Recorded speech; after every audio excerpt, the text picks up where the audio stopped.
श्रीमद वृंदावन स्थानत परिचर भो भोजनाच्छादनाद्यैः वस्तु कोटि गुणम श्रुतम सकृतम वासोन्नवासादिभिर। तुम्हें एक उपाय बता रहे हैं जिससे तुम्हें जल्दी लाभ मिल जाएगा कि जो वृंदावन वास कर रहे हैं भगवत प्रेमी जन, आप उनकी सहायता कर दो, परिचर्या कर दो, भोजनाच्छादन यदि उनके जल की व्यवस्था, भोजन की व्यवस्था, वस्त्र की व्यवस्था, वास की व्यवस्था, वस्तु कोटि गुणम श्रुतम सुकृतम वासोन्नवासादि भी, वस्त्र है, अन्न है, जल है, व्यवस्था उनके रहने की। तो बोले जो ऐसा करता है तो अन्य जगह से करोड़ गुना बढ़कर उसको यहां लाभ मिलता है। वस्तु कोटि गुणम श्रुतम सुकृतम, सुकृतम माने मतलब पुण्य।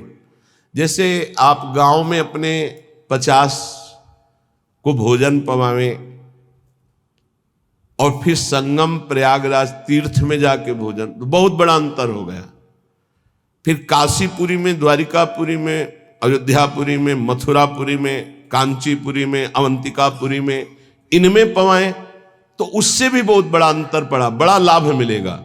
लेकिन श्रीधाम वृंदावन में यदि वास करने वाले जन हैं, उनको भोजन है, वस्त्र है, उनके वास की व्यवस्था है, तो वस्तु कोटि गुणम श्रुतम सुकृतम वासोन्नवासादिभिर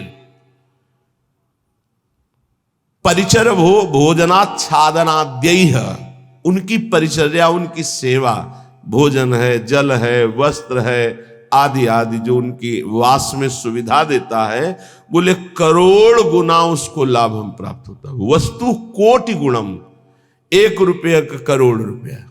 ये किसको? जो अपनी वस्तु दान करता है। दूसरी बात, जो ये मान के कि प्रिया प्रीतम प्रभु की दी हुई वस्तु प्रभु के जनों में लग रही तो उसे भगवत प्रेम प्राप्त होता है, उसकी नाम में रुचि हो जाएगी, उसकी प्रिया प्रीतम के ध्यान में रुचि हो जाएगी, उसकी भगवत चर्चा सुनने में रुचि हो जाएगी। वस्तु वही दी, फल 2 हो गए।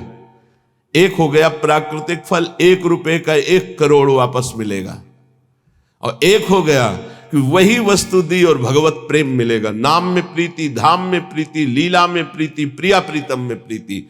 पर एक अपना मान करके अर्पित करता है कि ये मेरी संपत्ति मैं दान कर रहा हूं, तो उसे करोड़ गुना बढ़कर मिलेगा। और एक तो दियम वस्तु गोविंदम तुभ्यमेव समर्पये, हे प्रभु आपकी दी हुई वस्तु आपको समर्पित कर रहा हूं, इससे उसे भगवत आराधना में रुचि प्रकट हो जाएगी, जो अत्यंत दुर्लभ बात है।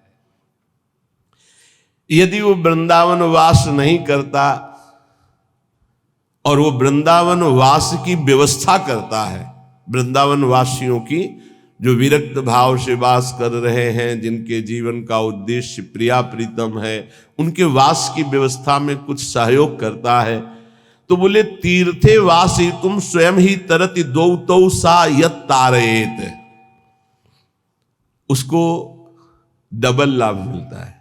क्या? वो स्वयं तरता है, अपने परिवार को भी तार देता है। वृंदावन वास नहीं हो पा रहा तो भी उसे वास करने वाले से बढ़कर लाभ मिल रहा है, क्योंकि वास करने वालों की व्यवस्था कर रहा है वो। पर देखो 2 प्रकार का लाभ होता है, एक होता है लौकिक लाभ, एक होता है पारलौकिक लाभ। यदि आपने पारलौकिक लाभ का संकल्प करके संतों की सेवा शुरू की है तो खेल कुछ और होगा, जिसे तुम पहले समझ लो।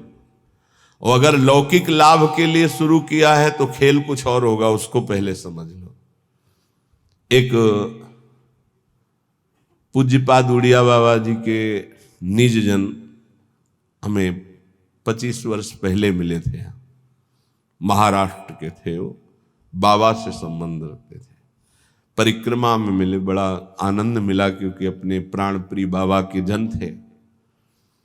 तो उन्होंने घटना सुनाई चलते चलते, पानी घाट से लेकर चामुंडा मोड़ तक चर्चा ये चली थी। तो उनका बड़ा दिव्य धाम है, यहां के वासियों की सेवा का बड़ा दिव्य फल है। वो प्रसंग वशात याद आ रही, सत्संग में 1-2 बार सुनाया, पकड़ पाओगे तो याद आ जाएगा। तो एक बड़े धनी मानी दिल्ली के जन थे, घटना थी, फैक्ट्रियां थी, खूब धन, अकेला लड़का सब।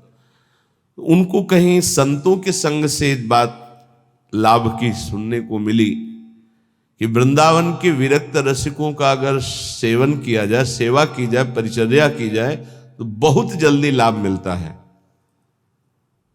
तो उन्होंने प्रार्थना की वृंदावन में आकर कि कैसे सेवा की जाती है, मुझे तो पता ही नहीं। तो उनका संतों को निमंत्रण दो और सुंदर भोग पवाओ, और उनको वस्त्र है, भेंट है, जो उनका आप कर सकें, फल फूल। अच्छा ऐसा। तो उन्होंने पूछा कि आप चाहते क्या हो? तो उनका भगवान की प्राप्ति। बोले होश में बात करना, आप जो बात कर रहे हो बहुत बड़ी बात है, पीछे मत हटना। तो उनका प्राणों की बाजी लगाकर, भाई इस बात की पूर्ति के लिए हम तैयार हैं कि मुझे भगवान चाहिए। का तय करो साधु सेवा और तुम्हें भगवान मिलेंगे पक्का।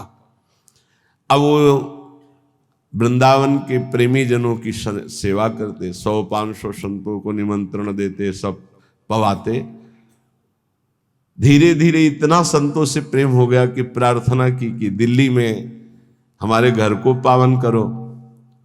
तो प्रति महीने बस लाते, 2 बस, उनमें संतों को बैठालते, बहुत उत्सव मना करके वहां ले जाते, पवाते, अच्छी भेंट, कपड़ा लत्ता, फिर उनको यहां छोड़ने आते। ऐसा चलने लगा। वृंदावन में तो सेवा करते ही, खूब धन था, वो अपने घर भी ले जाते। एक दिन यही रमण रेती में बस खड़ी थी, ये घटना कोई कथा नहीं, यही रमण रेती में बस खड़ी थी। तो एक विरक्त संत जो कभी वृंदावन से बाहर ही नहीं जाते थे, कभी निमंत्रण में किसी के नहीं जाते थे, भिक्षावृत्ति से जीते, वो जाके बैठ गए। तो जब सब संतों ने देखा, कहा बाबा तुम्हें पता है ये दिल्ली जाएगी बस और वहां निमंत्रण है? कुछ नहीं बोले, बैठे चले। सबने सेठ से कहा तुम्हारी साधु सेवा सफल हुई। ऐसे विरक्त जो किसी का भी प्रतिग्रह नहीं लेते, भिक्षावृत्ति से जीते हैं, ऐसे अकिंचन महापुरुष पता नहीं क्यों, कौन सी कृपा उदय हुई कि वो आपके घर दिल्ली आए हुए हैं। वो बैठे पंगत में, पाए, और जब वो सामने भेंट देने आए तो बोले ये भेंट लेने नहीं आया हूं, तुझे लेने आया हूं, चल वृंदावन। तो उनका बाबा मैं तो वृंदावन जाता ही रहता हूं। और वो बस चल वृंदावन, चल वृंदावन। तो बाबा वो तो वृंदावन जाता ही रहता हूं, अभी चल सकता हूं आपके साथ, बस वो और उत्तर नहीं, चल वृंदावन।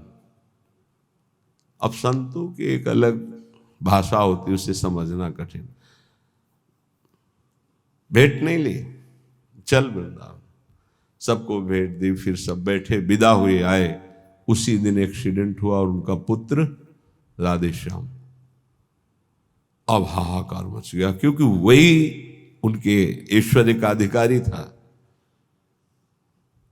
भारी अंदर उच्चाटन पैदा हुआ, कुछ अच्छा न लगने लगा। साधु सेवा, भगवत भाव सब पानी में। बड़ा निष्ठा रखना मुश्किल है। जब ये खबर वृंदावन आई तो वही संत गए जो हमें चर्चा सुना रहे थे, और जाकर उसे कहा कि ए भाई, वो ऐसे नहीं आए थे, वो जो विरक्त आए थे, वो आपको भगवान की प्राप्ति कराने आए थे, चलो वृंदावन। आप अश्रद्धा मत करो, ये आपके लिए बहुत बड़ा योग बना है, तुम्हारा पुत्र भगवत प्राप्त हो गया है। शरीर पूर्व प्रारब्ध कर्म के अनुसार एक्सीडेंट से छूटा, पर वो भगवत प्राप्त हुआ। शरीर का हेतु जो छूटने का होता है बड़े बड़े महापुरुषों को होता है। जैसे पूज्य बक्सर वाले मामा जी, बड़े महापुरुष, भगवत कीर्तन होते हुए जा रहा था और एकदम एक्सीडेंट हुआ और बोले राधा, बरसाने से दर्शन करके जा रहे थे कहीं भगवत संगोष्ठी में, शरीर पूरा। तो शरीर का हेतु पूरा होना उसकी गति से मतलब नहीं रखता। बोले तुम्हारा पुत्र परम गति को प्राप्त हुआ है। अब वो सब मिटिया मेट कर दिया, सब बेच बाच करके सब संतों में बांट दिया। वृंदावन आकर पति पत्नी भगवत प्राप्त हो गए। वो बात उन संत भगवान ने सुनाई। ये कब होता है? डरना मत, मुझे भगवान चाहिए, मुझे भगवान चाहिए। क्यों? ये भगवान चाहने वालों के साथ ऐसा क्यों होता है? क्योंकि ये भगवान ही सब रूपों में है। वो कहते हैं मेरे इन रूपों को तो तुम्हें पसंद, आओ मेरे सच्चिदानंद रूप में आओ। तो सबकी ममता ताग बटोरी तुम नहीं कर सकते, वो बटोर लेते, आओ मेरे सिवा रह ही नहीं गया कोई। ये कृपा होती है।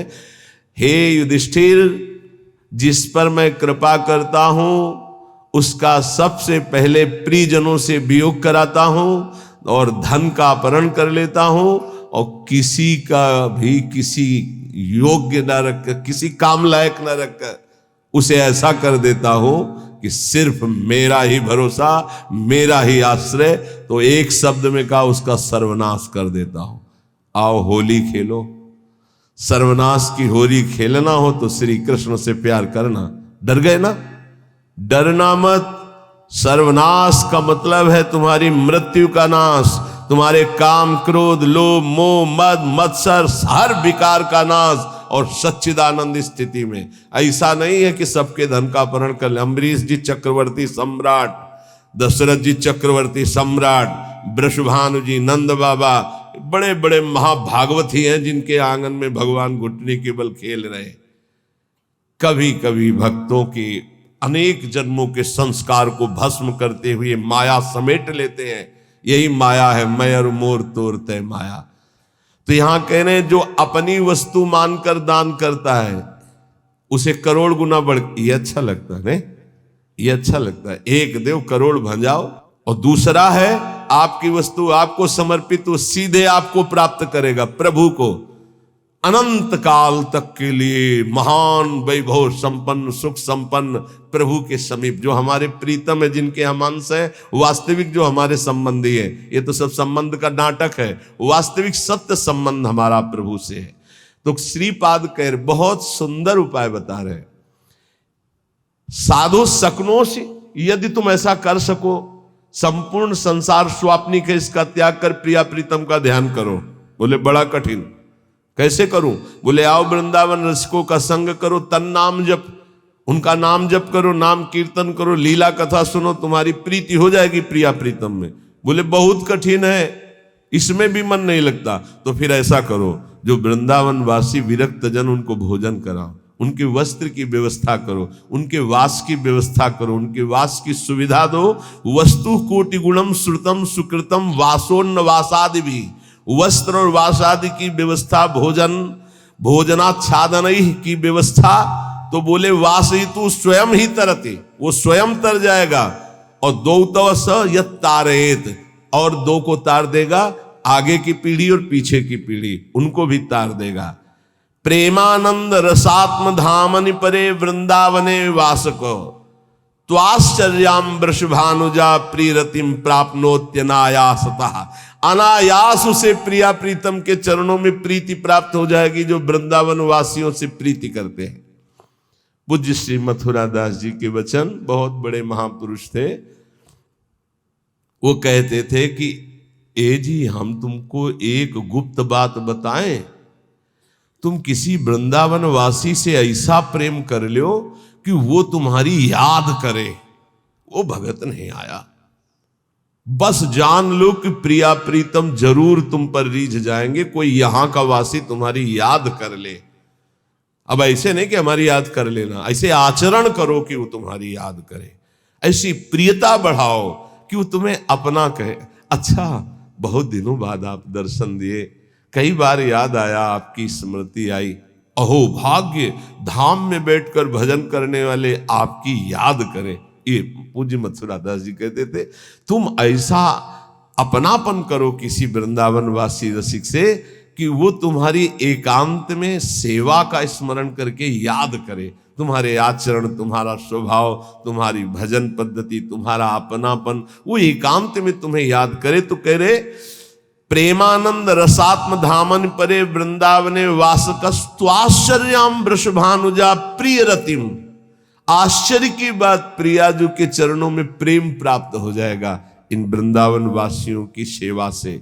और कहते प्राप्नोत्य अनायासता, इसके लिए तुम्हें कोई साधना नहीं करनी पड़ेगी, अनायास प्रेम की प्राप्ति हो जाएगी। निष्किंचनान कृष्ण रसे निमग्नान महानिरीहान जनसंग भीतान। पर सेवा जो निष्किंचन है, अकिंचन महापुरुष जो प्रियालाल के अनुराग में रंगे हुए हैं, उन्हीं को निष्किंचन कहा गया है। प्रियालाल के सिवा जिनका कोई नहीं है। ऐसे कृष्ण रसे निमग्नान, जो प्रिया प्रीतम के प्रेम रस में निमग्न है, ऐसे की सेवा से प्रिया प्रीतम का प्रेम रस प्राप्त होता है। ध्यान रखो, छल कपट का भी बहुत राज्य है। यही पास में ही राजा था कंस, कहीं दूर नहीं था। तो अगर कृष्ण की नगरी है तो पास में कंस की भी नगरी है, उसका भी प्रभाव होता। जैसे आपने 100 रुपया दिया और उस 100 रुपये का किसी ने मदिरा पान किया, जिसको दिया, अब वो आपके सुकृत नष्ट हो जाएंगे। बहुत धन देने के लिए पात्रता की अत्यंत आवश्यकता है। बिना पात्र के धन मत दीजिएगा। भोजन के लिए पात्र और वस्त्र के लिए, इसके लिए नहीं सोचना। जैसे कोई ठंडी में कांप रहा है तो पात्रता नहीं देख रही। भोजन भूखा है, उस पवा दो, पात्रता नहीं देखनी। हमारे सामने भोजन पाओ बैठ के, हम तुम्हें जितना पाओगे पवा देंगे। सर्दी है, ये लो कपड़े ओढ़ लो, ठीक है। लेकिन जब रुपया देने की बात आवे तो बहुत होश में देना चाहिए कि उस रुपये का क्या करेगा। निष्किंचना नाम कृष्ण रसे निमग्नान, बहुत छल है। कोई बिरला, सैकड़ों में कोई बिरला एक ऐसा जो भगवान के मार्ग में विशुद्ध चलना चाहता। नहीं तो ये माया ऐसी बुद्धि भ्रष्ट कर देती कि वेश का दुरुपयोग और नौटंकी। अगर हम ऐसे को अर्थ देते हैं, ऐसी की व्यवस्था करते हैं, तो हम भी पाप के भागी होते हैं। इसलिए पात्र देख करके, ऐसा नहीं कि मनमानी, पात्र देख करके। भगवान के निज जनों के द्वारा कभी अभद्र व्यवहार नहीं हो सकता, ये बिल्कुल दिमाग में लिख लो। ऊसर बरसई तृण नहीं जामा, संत हृदय जिम उपज न कामा। जैसे ऊसर में तृण नहीं जमता, ऐसे संत के हृदय में अभद्र भाव नहीं आ सकता।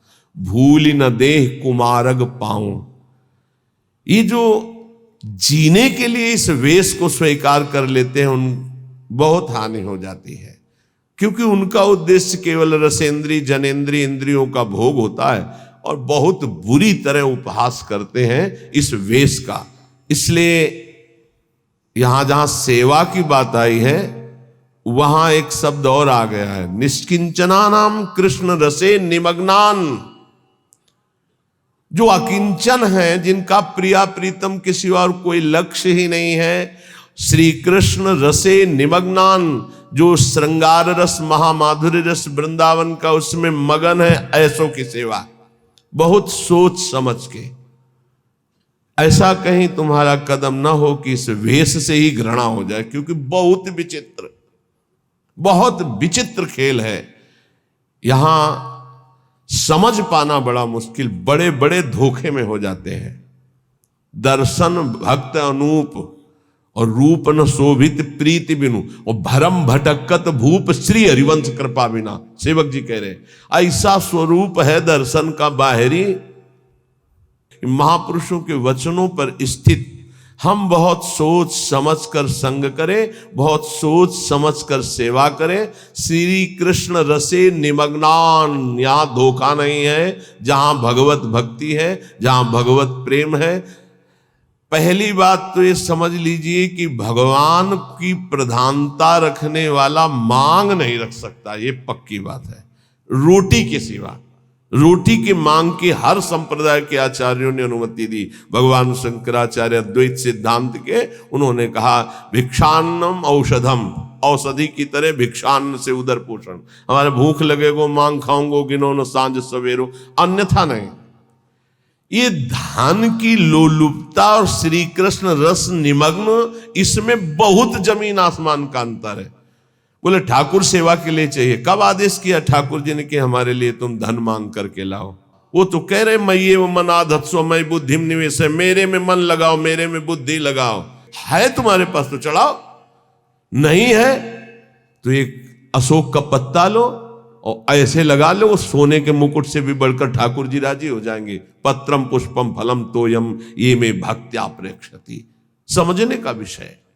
कहीं अपने सत्संग में दान पुण्य की वार्ता नहीं होती, इसमें श्लोक आया इसलिए उसको एकदम प्रकाशित करके कि हमें कहां सेवा करनी है। निष्किंचना नाम कृष्ण रसे निमग्नान वासयितु, जो श्री कृष्ण रस में निमग्न होकर अकिंचन भाव से प्रभु में जैसे प्रभु रखे, जैसे प्रभु चलावें, जिनका उद्देश्य भगवत प्रेम, उनकी सेवा से वस्तु कोटि गुणम श्रुतम सुकृतम वासोन्नवासादि भोजनाच्छादनई, भोजन वस्त्र वास इनकी व्यवस्था से करोड़ों गुणा बनकर लाभ मिलता है, या भगवत भजन में रुचि होती। दो बातें अलग अलग। महानिरीहान जनसंग भीतान, ऐसे जो जन संसर्ग से डर करके एकांत में भजन में रहते हैं, उनकी सेवा मिल जाए, बड़े अहो भाग्य। वृंदावन स्थान वसनास्नाद्यैर सेवतेशो वसेत तदीशो, सैया वस्त्र भोजन इनकी सेवा यदि हो जाए तो बोले वसेत तद ईशो, यहां के ईश जो श्री प्रिया प्रीतम है उसके वशीभूत हो जाते हैं। ऐसे रसिकों की, ऐसे अकिंचनों की, ऐसे भगवत भक्तों की सेवा का बहुत बड़ा महत्व है। थोड़ी सी भी सेवा प्रभु के जनों की बन जाए तो प्रभु बिक जाते हैं, हरि अधीन हो जाते हैं। पर बस ध्यान रखना, तुम्हारी वस्तु शुद्ध होनी चाहिए, तुम्हारा भाव शुद्ध होना चाहिए, और जहां दान किया है, जहां सेवा की है, जहां वस्तु दे रहे हैं, वो पात्र होना चाहिए उस बात का। दो बातों के लिए कभी पात्र नहीं देखना है, जल भोजन और वस्त्र, इन दो के लिए पात्र हम नहीं देखते हैं। कभी ऐसा कोई तड़प रहा है औषधि, अब पात्र नहीं देखना, उसकी औषधि करा। अर्थ देना है, व्यवस्था करना है तो देखना है ये हमारे अर्थ का सदुपयोग यहां होगा या दुरुपयोग होगा। कानपुर की एक बहुत धनी माताजी नैमिषारण्य पूज्य स्वामी नारदानंद सरस्वती जी, उनके पास गए। ऐसे महामहिम बहुत ज्ञानी महापुरुष थे, बड़े ही सिद्ध चमत्कारी महापुरुष। एक बार उनको संगोष्ठी में पहुंचना था तो बैठे हुए थे, गाड़ी फेल हो गई। वो जीप जिसे कहते, जीप उस समय चलती थी, पर्दा लगे, जो महिंद्रा ऐसे कुछ नाम, ऐसी जीप चलती, वो रास्ते में बंद हो गई। अब वहां कई किलोमीटर तक कहीं कुछ सुधार का नहीं, और स्वामी जी को ठीक समय पे पहुंचने का अभ्यास था। समय बहुत, जो संत जन होते अपने समय का, तो दंड लिए हुए थे। उनका स्टार्ट करो, बोले बहुत बार स्टार्ट करने का प्रयास किया, नहीं स्टार्ट हुआ। ऐसे दंड स्पर्श किया मशीन, बोले स्टार्ट करो, साहब ले स्टार्ट हो गई। नारायण नारायण, लक्ष्य में जहां पहुंचे दंड आया, मशीन बंद, उतरे प्रवचन किया। सत्य ऐसे सिद्ध महापुरुष जड़ वस्तु में भी संकल्प से, जब चबूतरा चल सकता है तो गाड़ी कैसे नहीं चल सकती। भजन का एक अद्भुत प्रभाव होता है।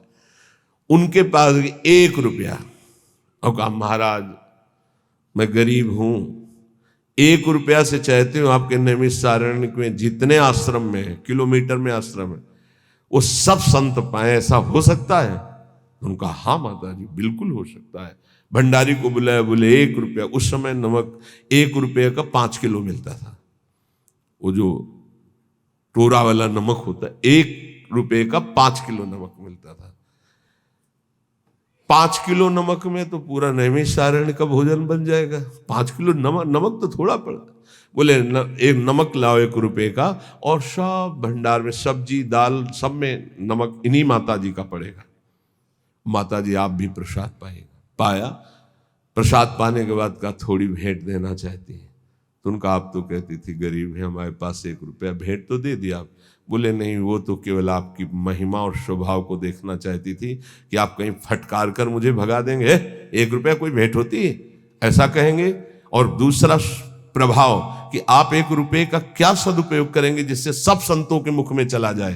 तो दोनों बातों में हमारा हृदय इस बात से कि अब हम जो देना चाहती हैं वो अधिकार है। कई करोड़ रुपए उन्होंने, क्योंकि बहुत धन्यवाद, ये पात्र देख करके उसका प्रयोग, अर्थ का दुरुपयोग कहीं ना हो जाए, ऐसे पात्र देख करके। अगर हम वृंदावन स्थान वसनासनाद्यैर यह सेवतेशौ वसयेत तदीशौ, यदि ऐसे निष्किंचन श्री कृष्ण रस निमग्न एकांत सेवन करने वाले महात्माओं की सेवा करते हैं, वस्त्र भोजन शय्या वास आदि की, तो कह रहे हैं प्रिया प्रीतम को वो वशीभूत कर लेता है।